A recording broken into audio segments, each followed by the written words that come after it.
All right, I wanted to talk with you for a few minutes about the transformation of Abraham Lincoln during the American Civil War on the issue of slavery, and about how Lincoln himself helped to change Union policy and, in effect, change the significance, the meaning of the American Civil War. If you look at this page that I prepared for you here, you can see a picture of Abraham Lincoln. This is him right here at Gettysburg in 1863, November of 1863, when he went to give his famous Gettysburg Address. And the location of the Gettysburg Address was probably right about in here. And this is the location if you're looking westward. And if you look down further, you can see a satellite view of the location. And then if you're looking eastward from the road outside of Evergreen Cemetery at Gettysburg, this is essentially the area right here on the other side of this fence where the platform was when Lincoln gave an address that reflected and to an extent announced his change of heart and policy around the issue of slavery. Go with me, if you would, please, to this handout.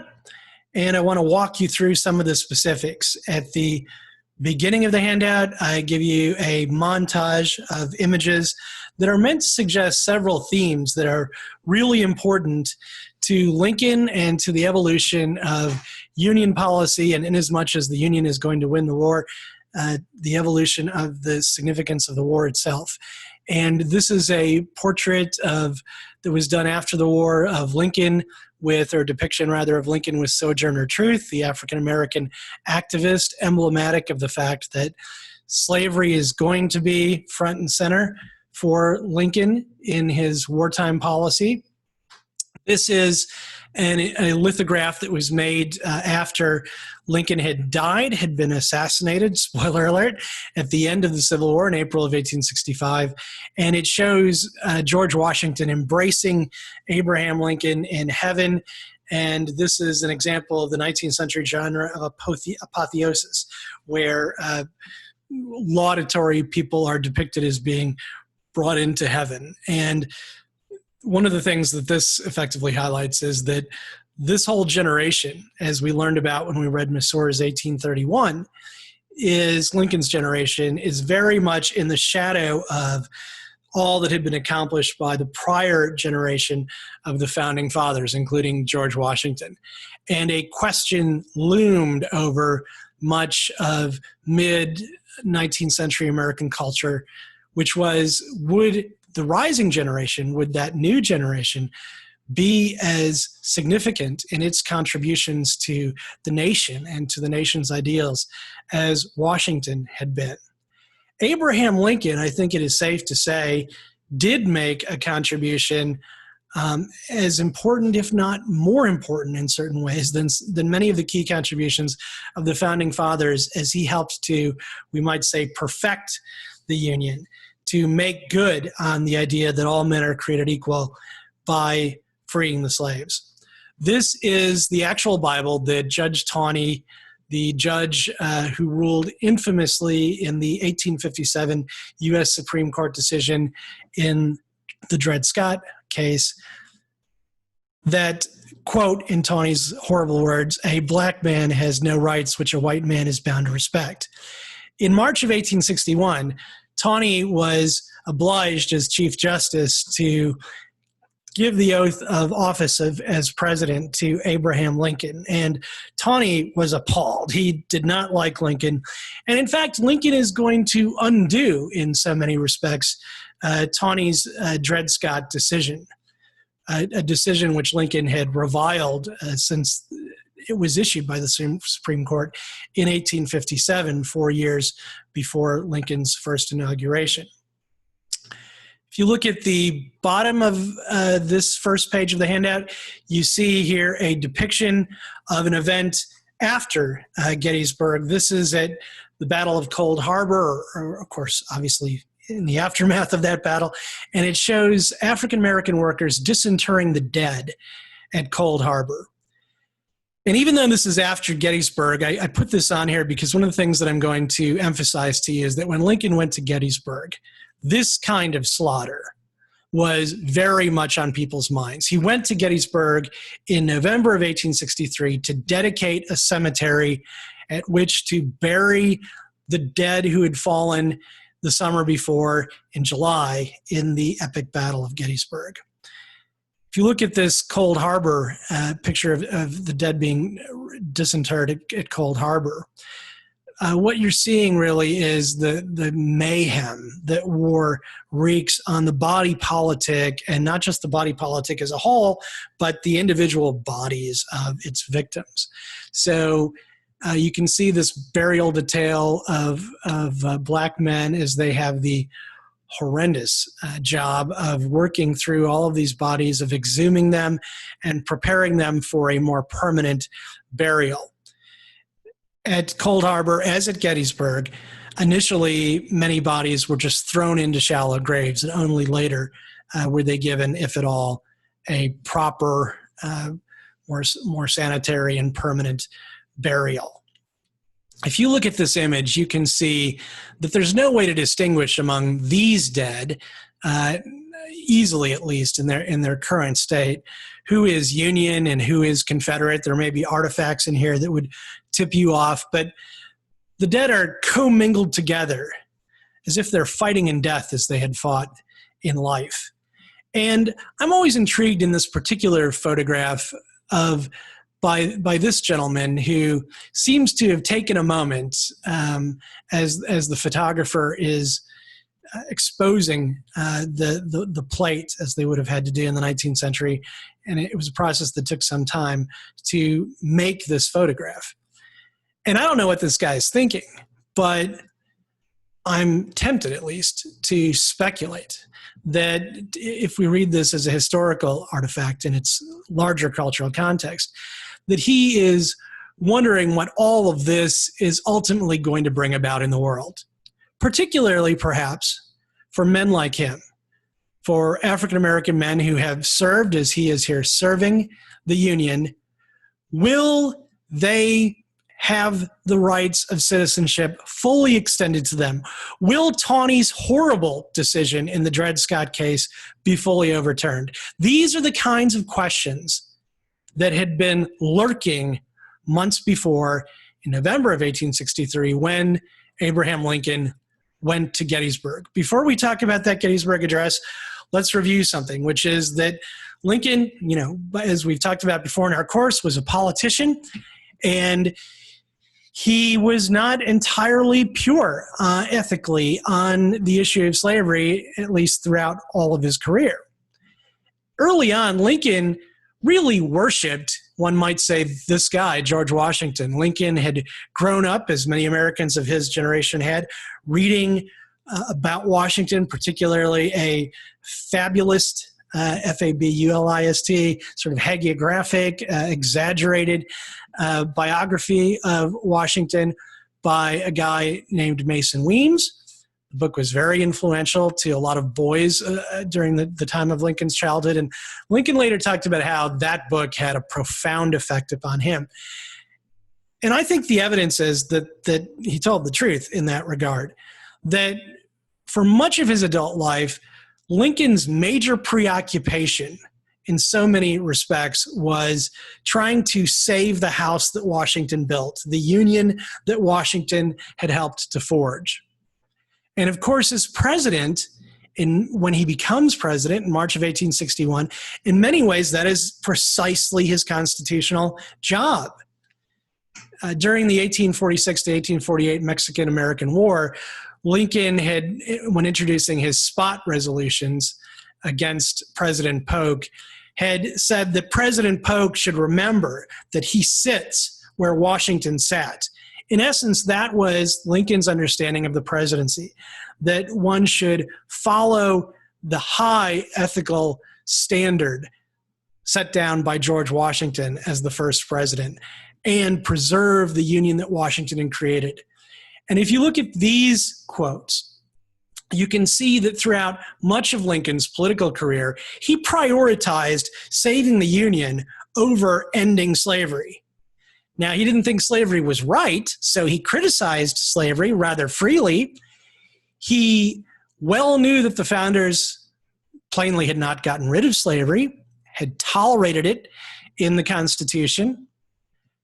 But he believed, which was essentially the case, that the founding generation, if they were hypocrites, so to speak, at least they were hypocrites, meaning that they didn't think it was right, even though they continued to allow slavery.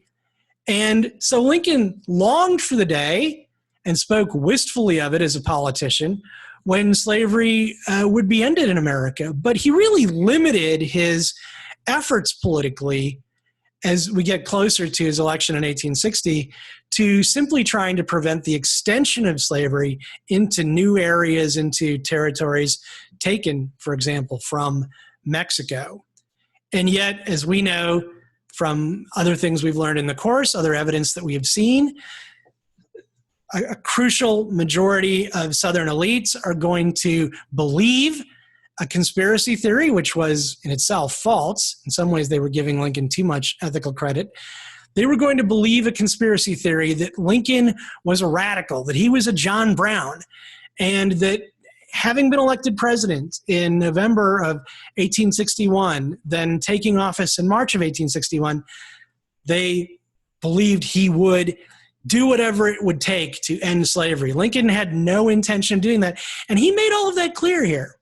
And while Lincoln was against slavery, as you can see by some of these quotes, Lincoln was not necessarily at all times, or maybe even entirely ever, free from prejudice on issues of race, if not perhaps racism. So Lincoln is not perfect by any means on these issues, perhaps ever.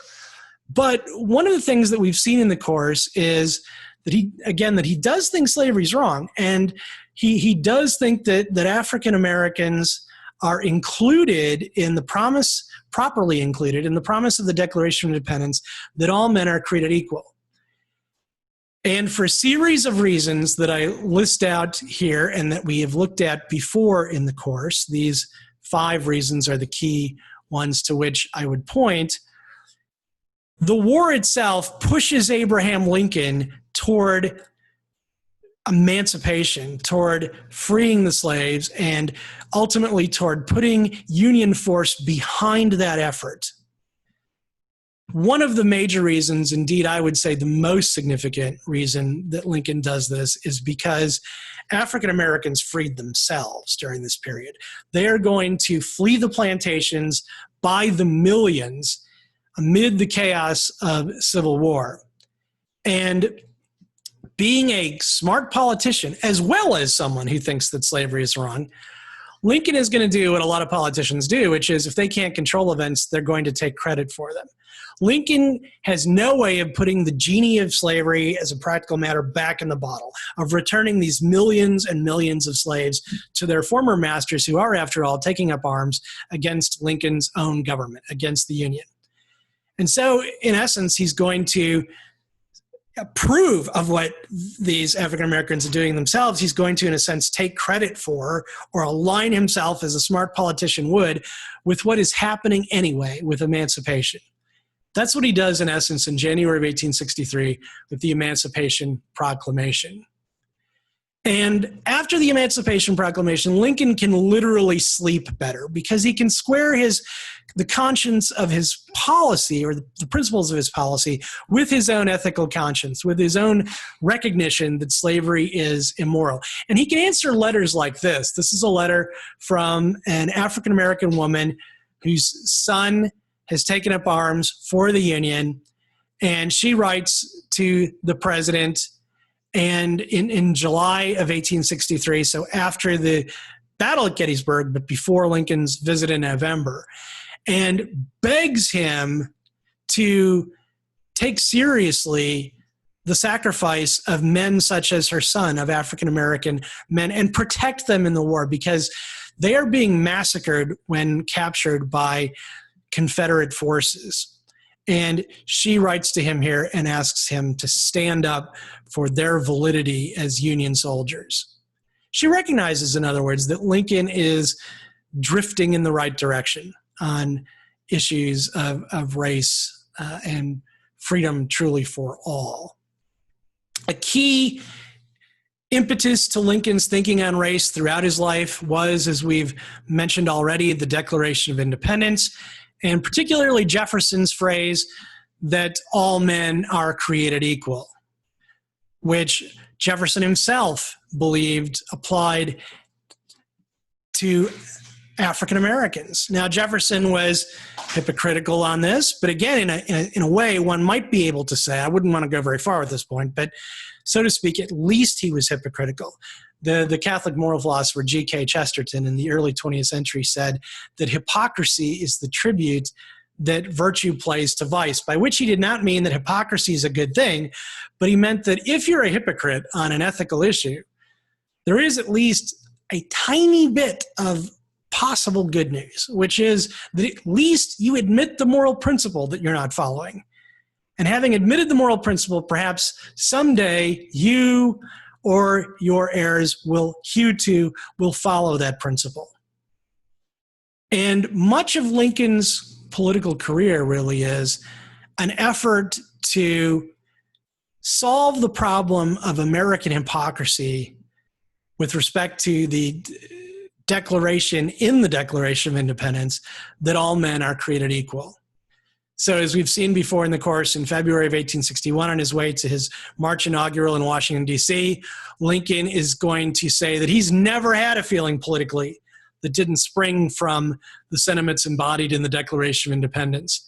And he's going to say that he would rather die, be shot down on that spot, be assassinated, as it were, than fail to deliver on the full promise of that principle of the Declaration of Independence.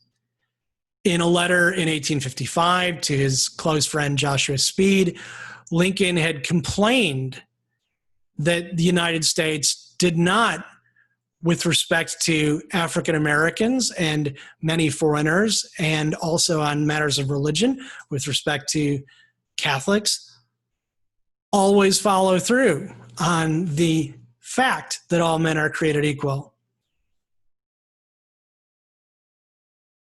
Let's go back to the actual context of Gettysburg itself now as we get closer to a close consideration of that. On July 7th, 1863, Lincoln is going to have just received news of the fall of Vicksburg, that General Grant has captured Vicksburg. A few days earlier, that same week, Union forces had prevailed at Gettysburg. And on the night of July 7th, 1863, a large crowd gathered outside the White House celebrating these twin military victories at Gettysburg and Vicksburg, and they brought a band with them to celebrate. Lincoln walked out and spoke to the mob, well, to the serenade, shall we say, greeted them, and he began to muse in an unprepared sort of way, just spontaneously, about the meaning of these victories. And he thought back readily to the founding of the United States, to the Declaration of Independence, to the death of Thomas Jefferson and John Adams on the 50th anniversary of the Declaration of Independence. And he really began to think through the relationship between the victory that had been experienced at Gettysburg and at Vicksburg and the ideals of the United States founding. And he said, how long ago is it? 80 odd years since on the 4th of July, for the first time in the history of the world, a nation by its representatives assembled and declared as a self-evident truth that all men are created equal. Of course, we know that when he gets to the Gettysburg battlefield to dedicate the cemetery there in November, he's going to polish the language here, and he's going to say 77 years ago, not just 80 odd years. He'll be very precise and go back 87 years, a score being 20 years, so 4 times 20, 80, 4 87 years, not to Lexington and Concord, those opening Revolutionary War battles in 1775, but to Philadelphia in 1776, when the Declaration of Independence declares that all men are created equal. Now let's go with Abraham Lincoln to Gettysburg.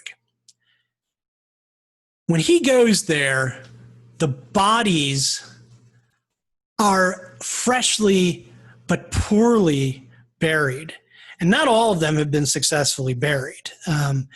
In fact, so many people died at Gettysburg, and it was such a challenge logistically to retrieve their bodies from all of the crevasses and other places where they had fallen and bury them, that more bodies continued to be found in after years and evidence of bodies not properly buried. So you can see this later 19th century depiction of a farmer at Gettysburg plowing his field, and he inadvertently here turns up a skull from the battle. These are some dead shortly after the Battle of Gettysburg, and this is perhaps a grotesque point, but you can see that they are bloating as gases form within their corpses as they begin the first stages of decay in the days immediately following the battle. And Lincoln has come to Gettysburg in November of 1863 to ensure that something much more respectful is done with the dead at Gettysburg. He is dedicating the first federal cemetery to house the dead from any American war. And not just famous dead, but average soldiers. So in that sense, Lincoln is extending to all of the fallen a level of respect and commemoration that many cultures, including the United States, had often reserved only for the elite. He's expanding the franchise, if you will, of respect by coming to bury these dead.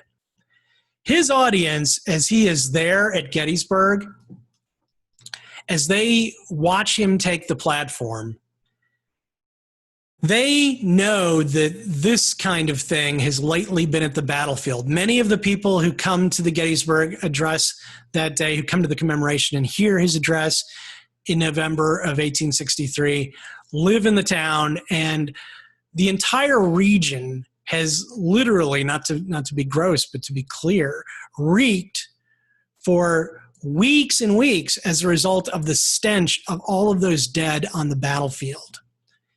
And yet Lincoln, I think, very much to his credit, decides now to come to Gettysburg and stand amid the carnage and the horror and promise that we are going to do better by way of honoring the dead. That is a daring decision in some respects on Lincoln's part. He did not invite himself to Gettysburg. He was invited to come, but if you think about it, it's a risky move for an American president to go and stand at a scene of carnage that still has not been cleaned up entirely by any means, and comment on the meaning of the war. And yet that is what Lincoln does. He wades right into the thick of the horrors of the war. And in his Gettysburg address, in a way that listeners could understand at the time, but that I think is very rarely understood today, Lincoln is going to, in a very short compass of words, explain his shift in policy on issues of race. We don't usually see that all so clearly in the Gettysburg Address today. And he is going to underscore that emancipation of African Americans and a rebirth of freedom, as he's going to call it, that will include them, is the only thing that can justify the horrendous sacrifices of American sons at Gettysburg. I'm going to read to you Lincoln's address, and I'm going to read it to you a little bit differently than we often read it today or hear it today, because I'm going to emphasize a single word that I have bolded throughout the address, which is key to understanding it, I believe. When I was a child, I had a wonderful English literature teacher named Violet Gulhag. And Violet Gulhag always taught us, as you've probably been taught, that good writers normally use synonyms to avoid using the same word over and over again in a given text. Unless by their repetition of that word, they want to emphasize it. Lincoln was a brilliant writer by all accounts, and this is, in after years, often going to be looked upon as his most brilliant writing and speaking of his entire career, of his lifetime. And Lincoln uses this word here, as you're going to see in this text, 8 times. I'm going to read the Gettysburg Address to you, emphasizing that word, and I want you to notice when he uses that word, I want you to think about why he might be emphasizing it so much. So let me read to you what Lincoln says at this scene of carnage. 67 years ago, our fathers brought forth on this continent a new nation, conceived in liberty and dedicated to the proposition that all men are created equal. This is where he's throwing back to Jefferson's wording in the Declaration of Independence. Now we are engaged in a great civil war, testing whether that nation or any nation, so conceived and so dedicated, can long endure. We are met on a great battlefield of that war. We have come to dedicate a portion of that field as a final resting place for those who here gave their lives that that nation might live. It is altogether fitting and proper that we should do this, but in a larger sense, we cannot dedicate, we cannot consecrate, we cannot hallow this ground. The brave men, living and dead, who struggled here have consecrated it far above our poor power to add or detract. The world will little note, nor long remember what we say here, but it can never forget what they did here. It is for us, the living rather, to be dedicated here to the unfinished work which they who fought here have thus far so nobly advanced. It is rather for us to be here, dedicated to the great task remaining before us, that from these honored dead we take increased devotion to that cause for which they gave the last full measure of devotion, that we here highly resolve that these dead shall not have died in vain, that this nation under God shall have a new birth of freedom, and that government of the people, by the people, for the people, shall not perish from the earth. And what is Lincoln doing here? He is taking the abstract ideals that Jefferson had announced in the Declaration of Independence, where Jefferson had used this really, in some ways, vague and universal language. When in the course of human events, he doesn't give a specific date, it becomes necessary for one people, he doesn't say which people, to dissolve the political bands which have connected them with another, and to assume among the powers of the earth the separate and equal station to which the laws of nature and of nature's God entitle them. Lincoln takes that universal language and he brings it to a specific, concrete place, to a here, if you will, a here and now. At Gettysburg, midway through the Civil War, he brings those ideals to that place and time specifically. And he says, here, we're going to actually begin to apply to everyone those principles of right and wrong, and specifically that profound ethical principle that all men are created equal. The Chicago Times was a newspaper in the Windy City that detested Abraham Lincoln. And they understood exactly what he was talking about. They were furious that Lincoln had applied the principles of the Declaration of Independence to African Americans. And if you look at this section of the handout, you can see them ranting over the idea that Lincoln would believe that, quote, Negroes were equal to or entitled to equal privileges with whites. And the Chicago newspaper here, the Times in this editorial, is going to claim falsely that the Founding Fathers did not believe that. They're going to say they had too much self-respect to believe that it applied to African Americans. Lincoln understands that the bad news in the Founding Fathers is that they were hypocrites. The better news is that at least they were hypocrites, that they recognized the principle that slavery was immoral. And Lincoln is going to say, finally now we are actually going to follow through on the principles of all men being created equal.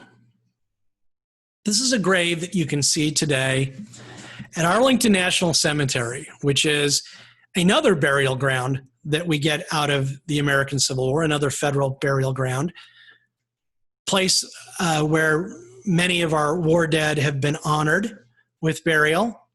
This is a little bit of a different marker at Arlington National Cemetery. And by the way, Arlington Cemetery is just down the hill from Robert E. Lee's mansion. The mansion is still there, Arlington Place. You can see it if you go to Arlington today. And as it were, in the shadow of Lee's mansion are all sorts of dedicatory markers, tombstones, representing people who died in the Civil War and subsequent key figures in American military and political history. And one of those people is this guy, William H. Johnson.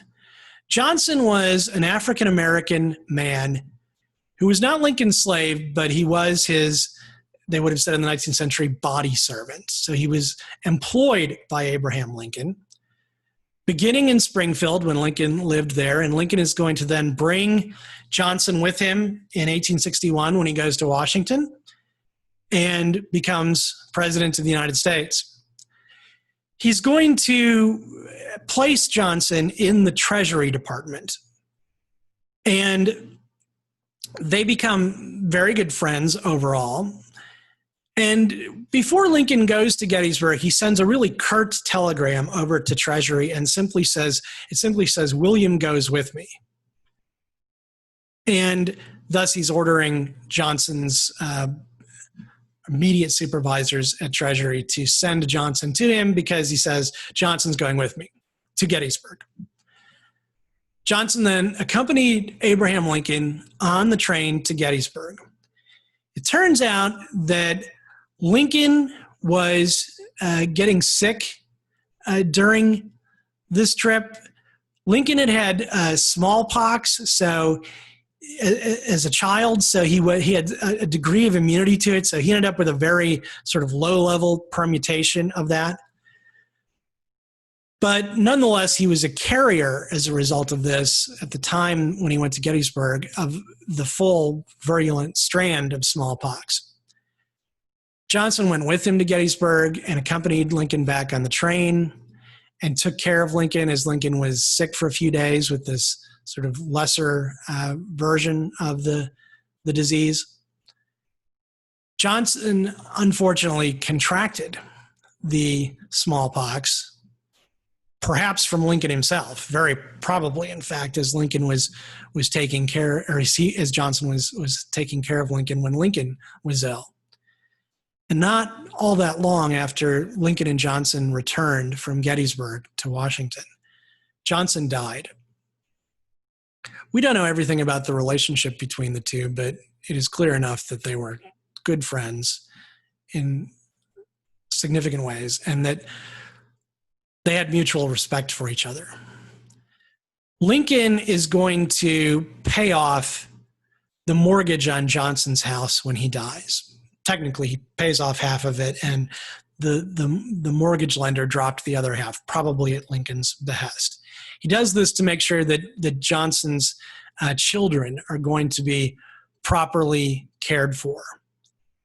And then Lincoln does something else. He takes his own money and he pays for Johnson's burial at Arlington National Cemetery, orders it and pays for it.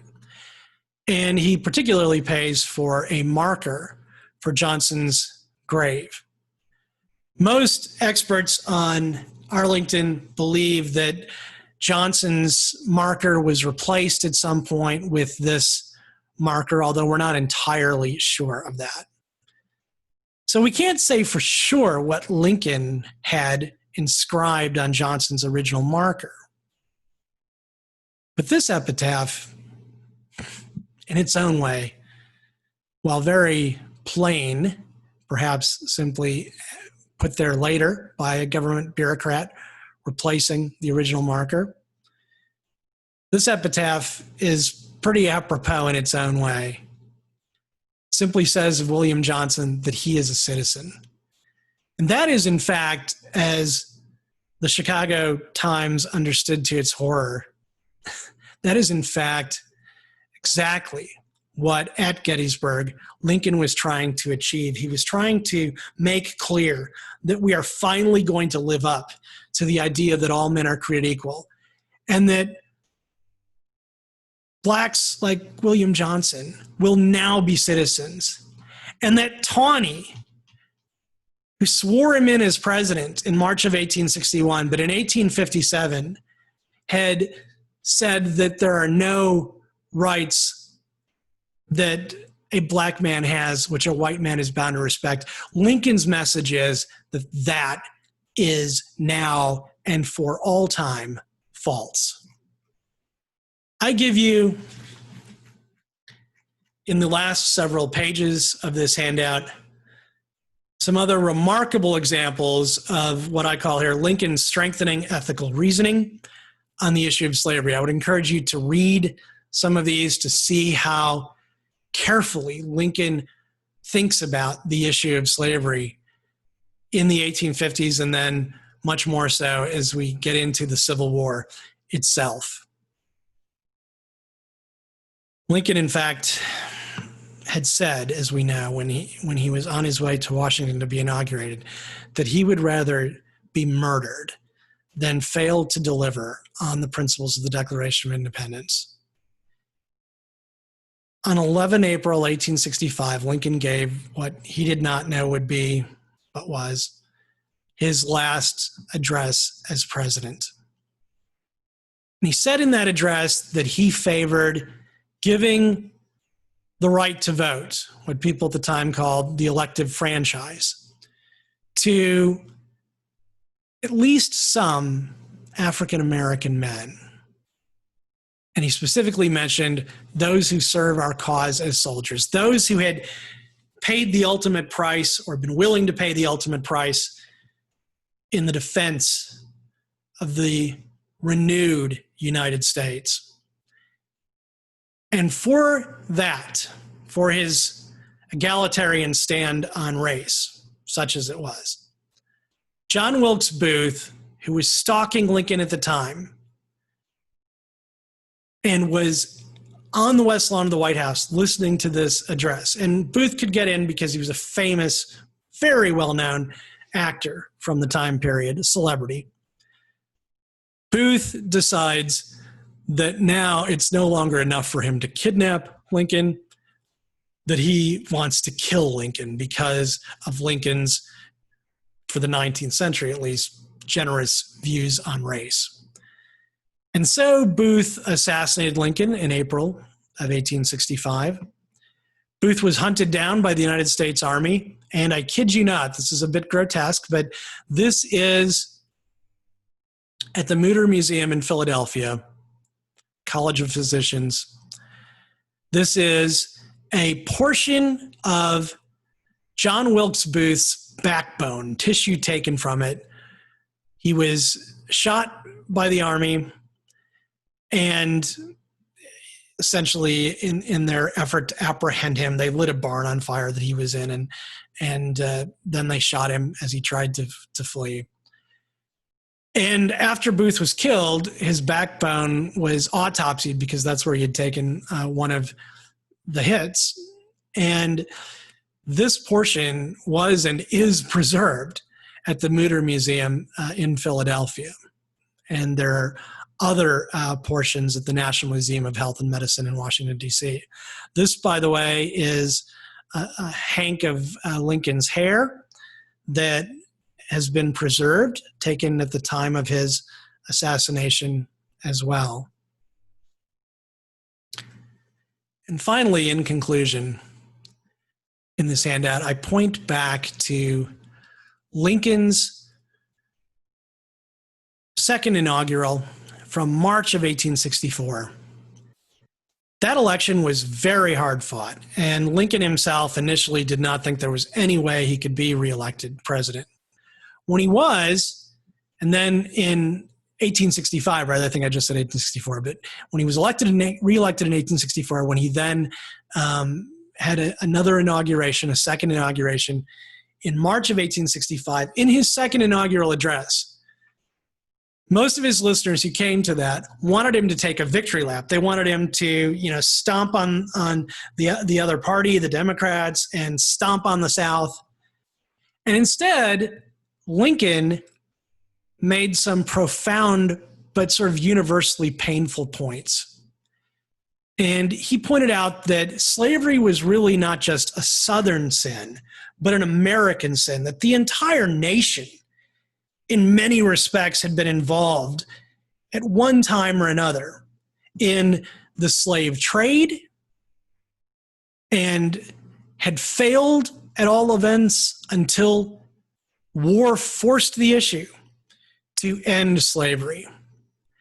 And people were really disappointed that Lincoln said that slavery was an American problem, not just a Southern problem, that he didn't just beat up on the South, and that he didn't simply dance on the military grave of Southern forces who were being defeated by his own forces at that time. Recognizing that a lot of people were disappointed in what he had said there, Lincoln, a few weeks later, wrote to a friend of his, Thurlow Weed, and talking about how he had said that slavery was an American problem, not just a Southern problem. Lincoln said that the moral humiliation falls most directly on myself. If you look at the larger letter, I think you can see what he means. And what Lincoln means when he writes to Thurlow Weed is, I said this, that slavery is American slavery, because it's true. And because it really does apply to everyone, including me. Now, in what sense could Lincoln blame himself for slavery? After all, Lincoln had never had slaves. He had servants in his employ like Johnson, but never owned slaves. And he had famously criticized slavery to the point where when he was elected in 1860, Southerners seceded on a conspiracy theory that he was going to find a way to end slavery. So how could Lincoln, in any sense, blame himself on the issue of slavery? Well, the evidence in his letter to Thurlow Weed, and just if you look at his thinking on these issues generally by 1865, the evidence is that Lincoln realizes that even if he didn't personally own slaves, he had not done everything that he could have and should have consistently throughout his career to bring an end to slavery. He had been a compromiser at the end of the day on many of those issues.